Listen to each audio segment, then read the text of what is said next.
mag-insert o magpasok ng 100 billion worth of projects sa Baikal. Sana po ay hindi nila ako mapatay bago ko mailabas ang lahat.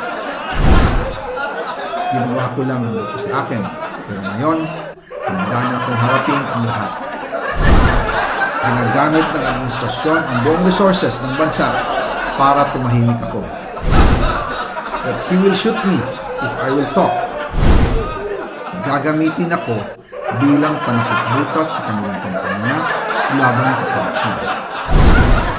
Hindi na ako mananahimik, ilalabas ko ang lahat ng katotohanan. May resibo, may ebidensya, at may pangalan.